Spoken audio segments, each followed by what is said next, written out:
할렐루야.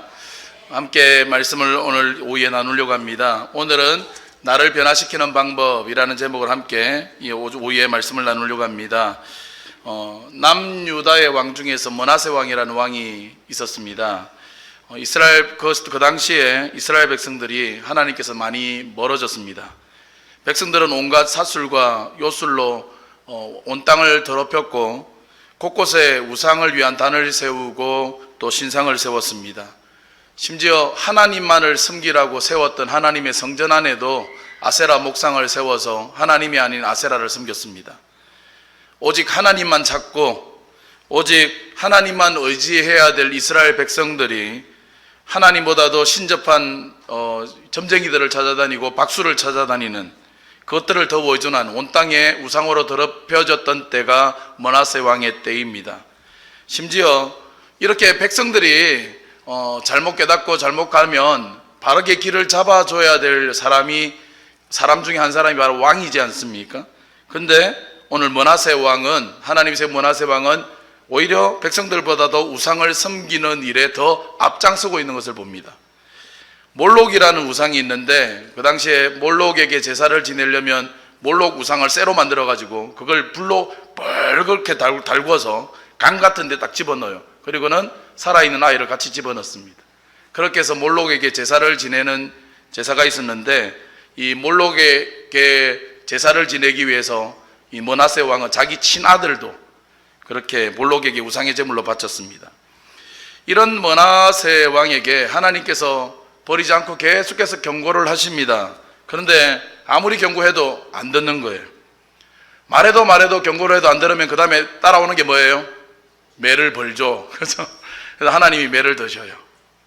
아수르의 군대 지휘관들이 찾아와서 그리고 므낫세 왕을 사로잡아 끌고 갑니다. 쇠사슬로 꽁꽁 묶어서 그리고 바벨론으로 질질 끌고 가는 거예요.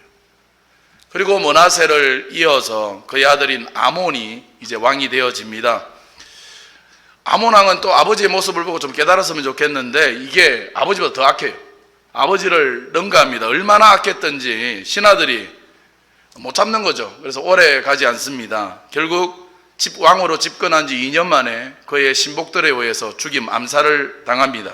그리고 또 암살을 했다고 신복들은 또 백성들에 의해서 또 죽임을 당합니다. 계속해서 피해 보복이 있는 그런 땅이 된 거죠.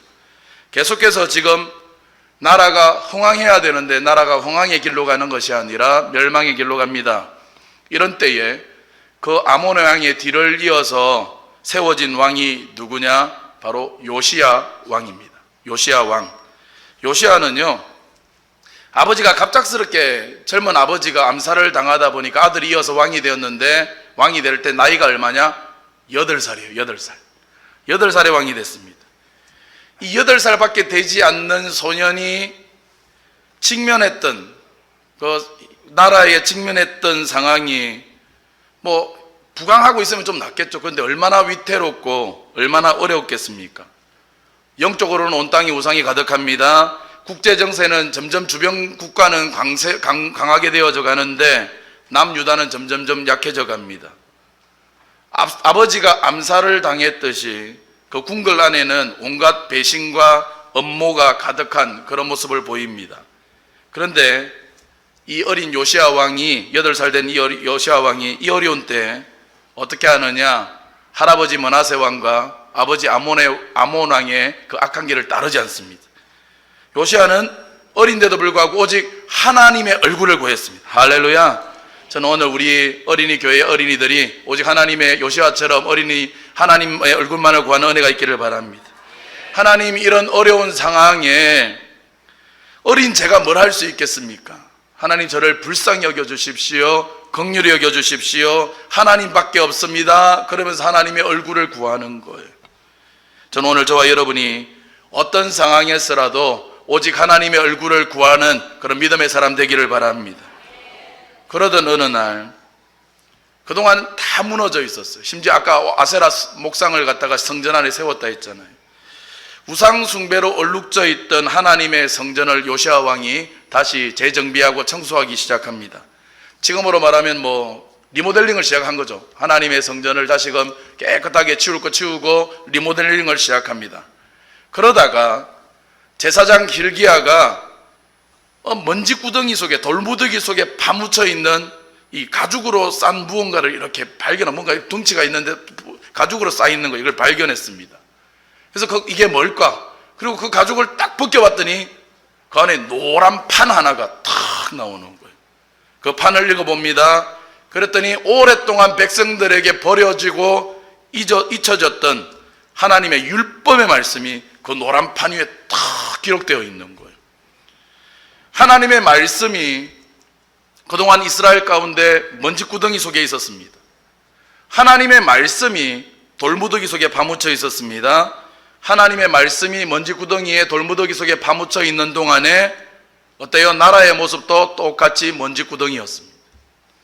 근데 성전을 청소하고 정비하다가 오늘 하나님의 잃어버렸던 말씀을 발견합니다. 얼마나 감격했는지, 얼마나 가슴이 벅차올랐는지 심장이 두근두근 하는 거예요.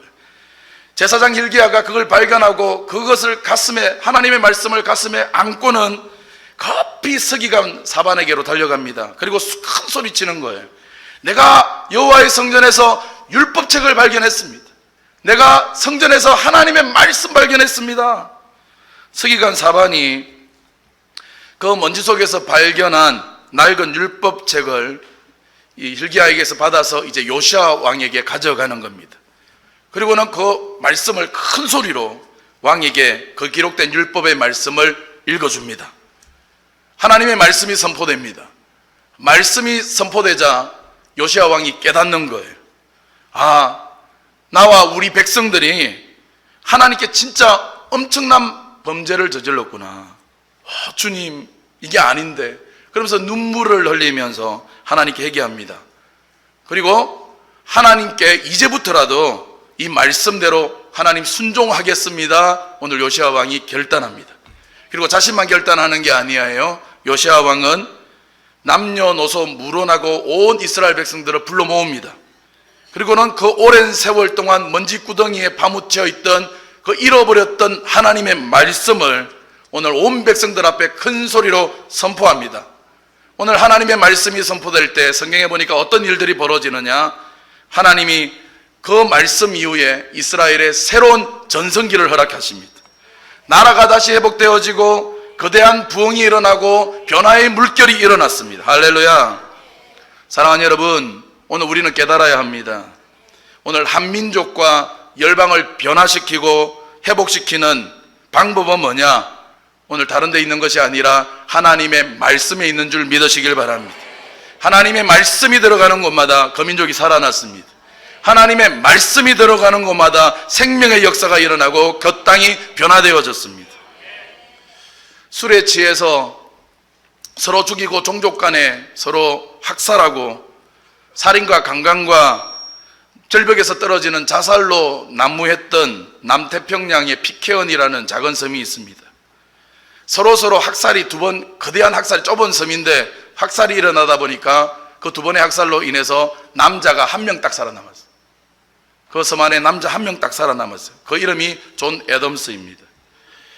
그때까지만 해도 서로 막 죽이기에 바빴어요. 자살하기에 바빴어요. 온갖 범죄가 저질렀습니다. 그런데 이 존 애덤스가 혼자 살아남았는데 우연히 죽은 사람들 가운데서 성경책 하나를 발견합니다. 성경에 대해서 아무것도 몰라요. 하나님에 대해서 아무것도 모릅니다. 누가 말씀을 가르쳐 주지도 않았습니다. 그런데 그 성경 말씀을 가지고 읽기 시작합니다. 그리고는 읽다가 깨달아요. 아, 이 성경을 지으신 분이 하나님이구나. 나를 지으신 분이 하나님이구나. 그리고 나를 지으시고 이 성경 말씀을 지으신 하나님께 자신을 드리기로 결단합니다. 그리고는 혼자잖아요.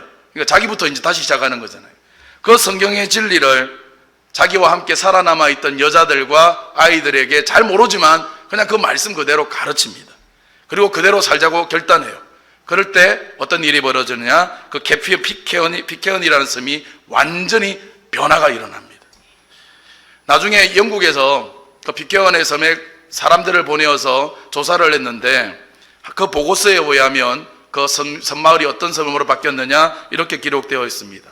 살인과 방화와 강간과 자살로 난무했던 그 섬이 존 애덤스가 성경을 가르치기 시작한 후부터 피케온 섬 사람들은 질서를 지키고 평화롭게 살아갔다.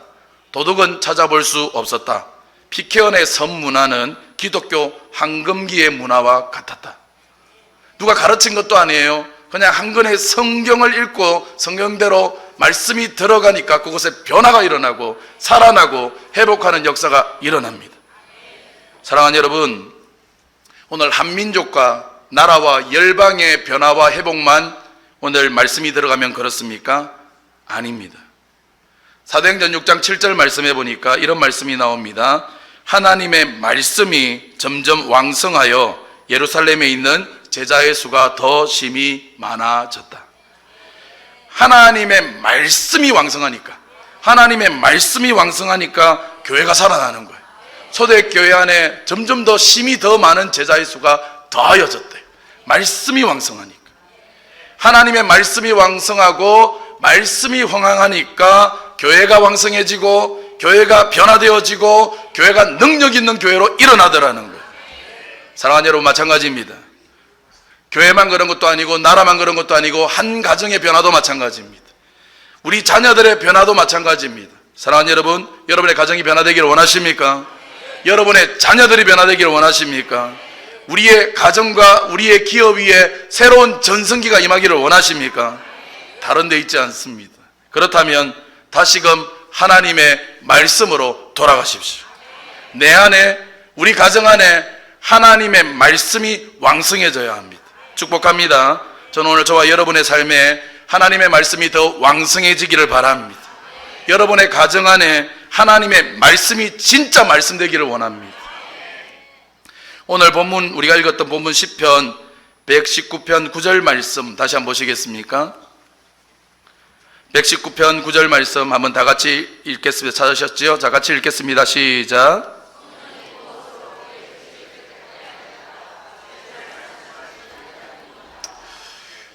우리 딸도 청년이지만 청년, 청소년 참 유혹 많은 시대 살아가고 있습니다. 그렇죠? 참 유혹이 많아요. 세상 유혹이 많은 시대. 이 시대에 그 삶을 거룩함과 정결함으로 지켜낸다는 거 참 쉽지 않는 시대를 살아갑니다. 그래도 이전에는 그랬던 것 같아요. 제가 중고등학교 때나 청전 때는 그래도 이전에는 교회 가면 교회가 세상보다 재밌는 게 많았던 것 같아요. 그래서 교회의 레크레이션이 최첨단을 걸었잖아요. 세상보다. 그죠? 사치기, 사짜뽀, 007빵, 369 다 교회에서. 그래서 저는 교회에서 레크레이션을 배워서 학교에서 소풍 가면 친구들한테 가르쳐 줬습니다. 근데 지금은요, 세상이 훨씬 더 재밌는 게 많아요. 교회는 너무 재미가 없어요. 자꾸 교회만 가면 하지 말라는 하지 재밌는 게 없는 거예요. 세상은 저 멀리 앞서가고 있는데 너무나 자극적이고 감각적인데 교회는 방어적인 자세만 계속 취합니다. 세상 사랑하면 안 돼. 이 세상이나 세상에 있는 것들을 사랑하지 말아야 돼. 이 세상에 있는 것들은 다 악한 거야. 세상의 유혹에 빠지지 말어. 핸드폰 좀 하지 마. 게임 좀 하지 마. 중독이다, 중독. 뭐가 유익하다고 그렇게 들여다보고 있냐? 아니다. 성경 좀 봐라.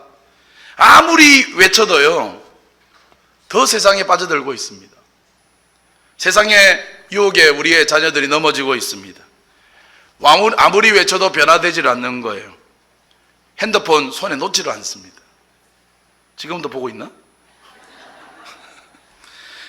핸드폰 얘기하면 엄마가 핸드폰 대해서 얘기할 때마다 더 싸우게 돼요, 자녀들하고.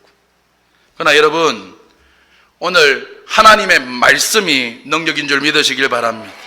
변화되지 않아요. 아무리 말해도, 아무리 좋은 이야기를 해도 안 들어도 오늘 그 속에 말씀이 들어가면 반드시 변화가 일어나게 될 줄 믿으시길 바랍니다. 유혹이 많은 이 세상 속에서 청년이 무엇으로 자신의 깨끗함을 하나님 앞에서 지킬 수 있겠냐? 다른 게 아니다. 어떻게 지킬 거냐? 다른 게 아니다. 그 비결은 하나님의 말씀에 있다. 이게 오늘 9절 말씀이에요. 무엇이 오늘 우리 자녀들을 변화시키고 우리 자녀들로 하여금 이 세상을 오히려 세상을 이기고 세상에 영향을 받는 존재가 아니라 세상에 영향력을 끼치는 존재가 되게 하고 게임 중독, 핸드폰 중독, 여러 유혹으로부터 지킬 수 있게 하느냐? 주의 말씀만 지킬 따름이니이다. 사랑하는 여러분, 오늘 우리 자녀들의 미래에 가장 큰 영향력을 끼치는 게 뭐냐? 다른 게 아니라 오늘 하나님의 말씀과의 관계에 있는 줄 믿습니다. 우리 자녀들이 하나님 말씀과 얼마나 거리가 가까운가, 거리가 얼마나 되는가, 그게 오늘 우리 자녀들의 미래를 좌우합니다. 한 인생이 하나님의 말씀과 어떤 관계를 맺고 있느냐, 거기에 따라서 오늘 그의 미래가 달라지는 거예요. 축복합니다. 저는 오늘 저와 여러분이 하나님의 말씀과 거리를 가까이 하는 은혜가 있게 되시기를 주님의 이름으로 축원합니다. 말씀하고 자꾸 거리가 멀어지고 말씀과 자꾸 친밀해지지 못하면 안 되는 거예요. 오늘 성도의 행동의 원리는 항상 하나님의 말씀인 성경이어야 될 줄 믿습니다. 그러면 오늘 우리가 정말 미래가 달리려면 말씀과의 관계가 중요하다 그랬는데, 하나님의 말씀과의 관계에 있어서 말씀에 대해서 우리가 어떤 태도를 취하면 좋을까, 거기에 대해서 시편 119편의 시편 기자가 쫙 이야기하고 있는데 다 이야기 하나 할 수 없잖아요. 오늘 본문 말씀을 통해서 두세 가지 할 수 있는 데까지만 몇 가지만 한번 생각해 보려고 합니다. 첫째로, 우리가 하나님 말씀과의 관계가 너무 중요한데 하나님 말씀 앞에 어떤 태도를 가져야 되느냐? 나는 항상 하나님 말씀을 떠나지 않겠습니다. 한번 따라해보세요. 나는 항상 하나님 말씀을 떠나지 않겠습니다. 결심해야 합니다. 나는 하나님 말씀을 늘 가까이 하겠습니다. 결단해야 돼요. 오늘 본문 10절 보시겠습니까? 10절 말씀 같이 한번 읽겠습니다. 자, 시작. 내가 전심으로 주를 찾았사오니 주의 계명에서 떠나지 말게 하소서. 아멘. 주의 계명에서 어떻게 하지 말자고요? 떠나지 말게 하소서. 하나님, 전심으로 나는 하나님 따라가기 원합니다. 하나님 기쁨 되기 원합니다. 그러기에 절대로 하나님 말씀 떠나지 않게 붙잡아 주십시오. 말씀 안에 거하게 해 주십시오. 다시 말씀드립니다. 오늘 인생 승리의 비결은 뭐냐? 하나님의 말씀과 나와의 거리에 있습니다.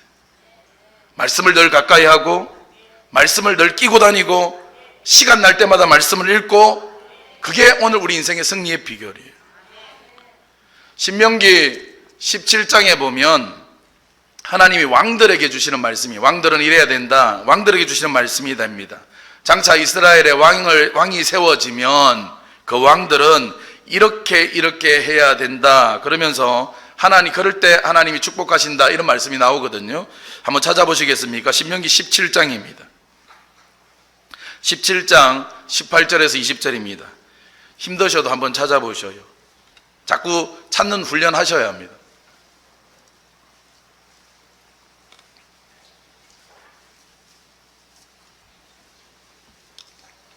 신명기 17장 18절입니다. 신명기 17장 18절에서 20절까지 왕들이 인생이 장구하려면, 바로 다른 말로 하면 승리하는 비결이 뭐냐 가르쳐줘요. 그 나라가 부강하고 전성기가 임하고 승리하는 비결이 뭐냐, 신명기 17장 18절 20절에 나옵니다. 찾으셨죠? 자, 같이 읽겠습니다. 자, 시작. 그가 왕위에 오르거든 이 율법서의 등사본을 레위 사람 제사장 앞에서 책에 기록하여 평생에 자기 옆에 두고 읽어 그의 하나님 여호와 경외하기를 배우며 이 율법책의 모든 말과 이 규례를 지켜 행할 것이라. 그리하면 그의 마음이 그의 형제 위에 교만하지 아니하고 이 명령에서 떠나 좌로나 우로나 치우치지 아니하리니 이스라엘 중에서 그와 그의 자손이 왕위에 있는 날이 장구하리라. 아멘. 할렐루야. 그 왕위가 장구하게 되는 비결이 나와요. 그 나라가 전성기가 임하고 승리하는 비결이 나옵니다. 끝까지 승리하는 비결이 뭡니까? 어떻게 알아요? 말씀해 보니까 평생에 말씀을 등사해서 저기 옆에 두고 배우고 지켜 행해라 그랬죠. 그 당시에 말씀은 우리가 들고 다니는 성경책 아니잖아요. 그죠? 큰 가죽인 양피지에, 두꺼운 양피지, 무거운 양피지 그 두루마리에 막 적어놔. 그거 어떻게 들고 다녀요? 그래서 그거 들고 다닐 수 없으니까 말씀을 가까이 하려면 그걸 찾아서 가야 되니까, 가질 수 없으니까 늘 가까이 하려면 뭐 파피루스 종이 같은데 적어야 되잖아요. 그럼 그걸 탁 펼쳐서 파피루스 종이 같은데 말씀을 적어요. 오늘 한 장 적어서 왕이 가지고 와요. 복사해가지고 가져와서 그 말씀을 왕이 계속 읽는 거예요. 읽고 묵상하고 또 읽고 깨닫지 못하면 제사장 불러서 이게 무슨 뜻이냐 묻고 배우고, 그래서 그 말씀을 깨달은 대로 오늘 살려고 힘쓰고 노력하면, 순종하면 어떻게 해요? 내 왕위가 장구하게 되리라. 할렐루야. 사랑하는 여러분, 구약 시대의 사람들은요, 성경책 하나 들고 다니는 거 거의 불가능이죠. 얼마나 어려웠겠습니까? 근데 여러분은 어때요? 오늘 우리는 어떻습니까? 성경 구하고 싶다? 얼마든지 구할 수 있습니다. 들고 다니기도 얼마나 간편합니까? 요새는 또 디자인도 좋아요. 그죠? 디자인도 좋고 예쁘고 얼마나 좋은지 모릅니다. 심지어 스마트폰에 어플도 있잖아요. 어플을 다운받아서 어디서든지 읽을 수 있잖아요. 참 말씀 읽기 좋은 시대입니다. 그죠? 그런데 말씀을 안 읽어요. 이전에 처음 성경이 이렇게 이렇게 세로로 안 돼 가로로 안 돼 있었잖아요. 세로로 있을 때 빨간 책 성경, 검은 표지에 빨간 줄, 빨간색, 그리고 세로로 있을 때, 그때는 성경 더 많이 읽었을걸요. 오히려 그때가 성경을 훨씬 많이 읽는데, 지금은 성경을 정말 가까이, 디자인도 좋고 읽기도 편하고 얼마든지 쉽게 가지고 다니는데 성경을 안 읽습니다. 문제는 성경을 안 읽어요. 문제는 주일에 교회 오는데 성경을 안 가져오셔요. 그럼 집에 성경책 어떻게 하셨어요? 어디 있는지 이제 생각이 안 나죠? 심각해요, 그죠? 그래서 이전에 한번 그런 생각도 했어요. 본문은 절대로 PPT로 띄워주지 말아볼까? 그러면 성경 가지고 다닐까? 여러분, 주일날 뒤에 성경 본문 띄워주죠? 띄워주는 거 왜 띄워줄까요? 여러분을 위해서 절대 안 띄워줍니다. 여러분 때문에 띄워준 거 아니, 여러분 보라고 띄워준 게 아니라 새가족 보라고 띄워준 거예요. 무슨 말인지 아시겠죠? 그러니까 새가족 아닌 사람 앞으로 보지 마요. 새가족을 위해서 띄워주는 거지 여러분을 위해서 띄워주는 거 아니니까 여러분 성경책 가지고 오셔야죠. 교회 오는데 성경을 안 가져와요. 또 그랬더니 또 차 뒤에 저 트렁크 뒷자리 뒤에 그 위에 턱 던져놓고 왔다가 주일날 올 때는 다시 꺼내오고 또 주일날 끝나면 다 던져놓고 그런 분이 있으신데 그래도 안 돼요. 하나님이 우리에게 얼마나 말씀을 가까이 하고 말씀 읽기 좋은 시대를 주셨는지 모릅니다. 그러므로 여러분 하나님 말씀을 들고 다니면서 읽으시길 바랍니다.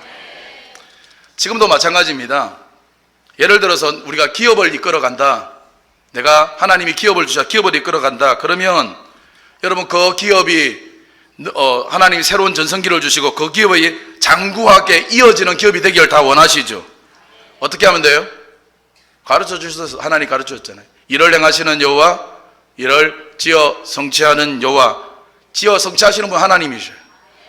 항상 하나님의 말씀을 들고 다니면서 읽고 배우고 사장님이 그 말씀을 근거로 해서 기업을 이끌어가면 하나님이 책임져 주시고 축복해 주실 줄 믿습니다.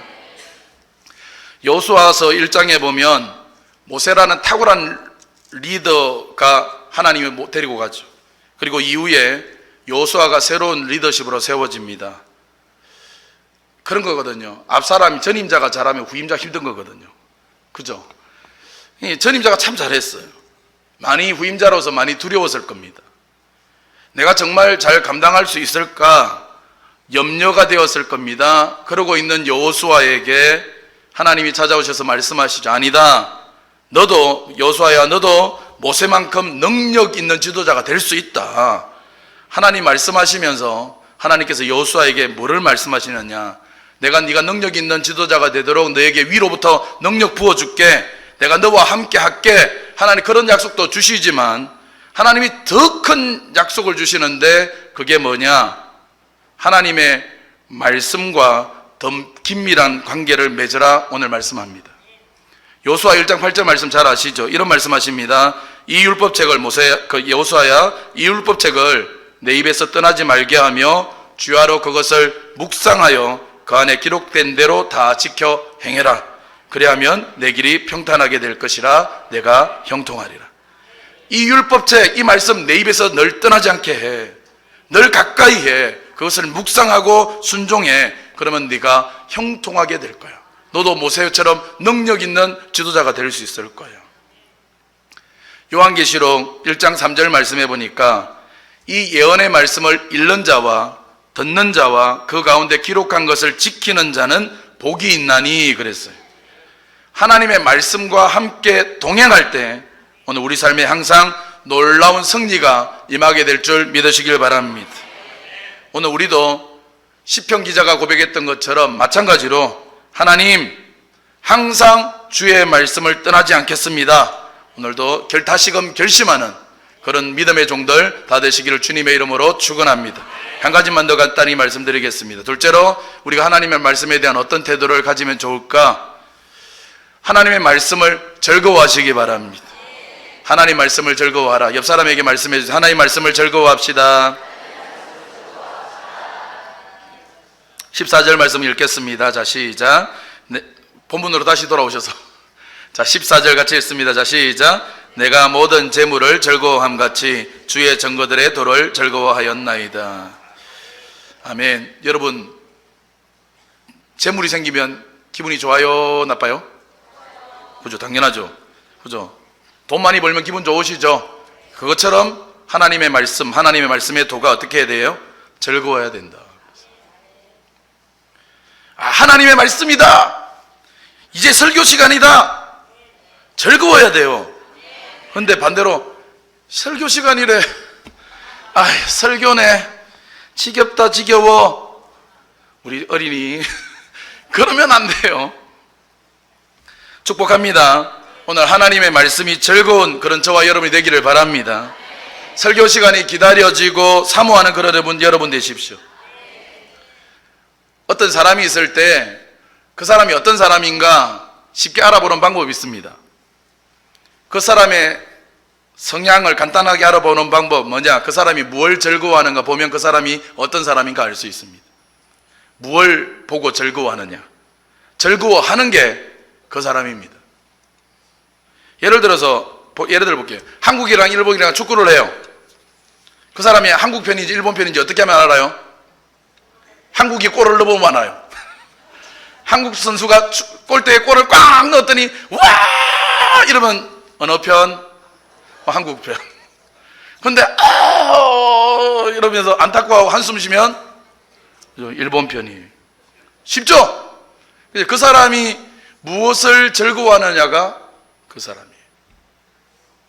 그러면요, 내가 하나님 편인지 아니면 세상 편인지 어떻게 하면 알 수 있을까요?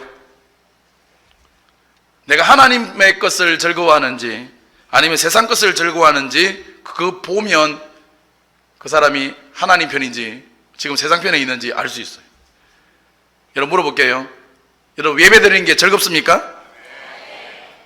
왜 또 벌써 주일이냐? 하나님 말씀에 있는 게 즐거우셔요? 죄송하지만 하나님 말씀이 있는 게 즐겁습니까? 돈을 많이 버는 게 즐겁습니까? 저는 둘 다 좋은 것 같아요. 둘 다 나는 싫다. 이건 허무감에 빠진 거, 이거는 심각해요. 이거는 나중에 마치시고 상담 받으셔야 돼요. 축복합니다. 저는 오늘 저와 여러분이 말씀 읽는 게 즐겁고 오늘 기도하는 게 즐겁고 주의 전에서 주를 섬기는 게 즐겁고 예배 드리는 게 즐거운 그런 은혜가 있기를 주님의 이름으로 축원합니다. 오늘 시편 기자는 뭐라고 고백하느냐? 우리 시편 119편 한번 보시겠습니까? 72절 보니까 119편 72절 보니까 이렇게 말합니다. 주의 입의 법이 내게는 천천 검은보다 좋으니이다. 주의 말씀이 천천 검은보다 좋대요. 77편에는 주의 법은 나의 즐거움입니다. 주의 말씀이 나의 즐거움입니다. 시편 119편 97절에 내가 주의 법을 어찌 그리 사랑하는지요 내가 종일 그것을 옵졸이나이다. 완전히 이제는 더 한 것도 있어요. 119편 103절 보십시오. 103절 우리 한번 같이 읽겠습니다. 자, 시작.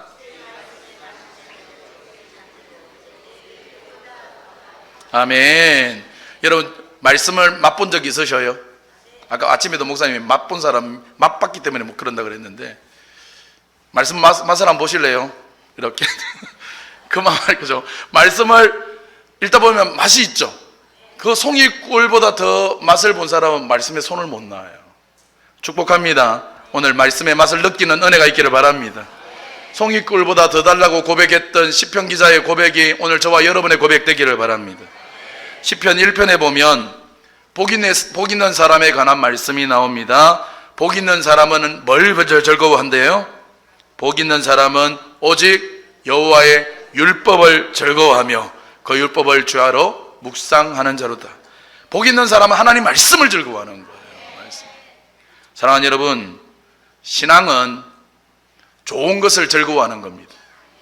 말씀을 즐거워하고 예배를 즐거워하고 하나님의 일들을 즐거워할 수 있는 그런 믿음의 신실한 종들 다 되시길 바랍니다. 이제 오늘 간정도 있고 하기 때문에 말씀을 정리하겠습니다. 오늘 우리의 미래, 또 우리 자녀들의 미래, 다른 데 달려있는 것이 아니라 하나님의 말씀과의 관계, 말씀과의 거리에 오늘 우리의 자녀들의 미래가 달려 있습니다. 오늘 우리의 운명을 바꾸는 것이 우리가 얼마나 돈을 많이 버느냐, 얼마나 명예를 얻느냐, 얼마나 스펙을 쌓느냐, 거기에 달려있지 않습니다. 말씀과의 관계, 말씀과의 거리입니다. 오늘 다윗처럼 하나님의 말씀과 더욱 친밀해지시길 바랍니다. 결심하십시오. 하나님, 오늘 다윗처럼 하나님의 말씀을 떠나지 않겠습니다. 하나님의 말씀을 절대 떠나지 않겠습니다. 그래서 말씀을 늘 가지고 다니죠. 주일에만 아니라 늘 가지고 다니면서 묵상하고 또 읽고 암송하고, 그리고 두 번째, 말씀을 즐거워하십시오. 하나님의 말씀을 즐거워하고 좋은 것을 즐거워하십시오. 오늘 이런 모습으로 서 있을 때 그 사람이 말씀의 사람이 되고 하나님의 영광이 떠나지 않는 오늘 믿음의 신실한 종들 다 될 줄 확신합니다.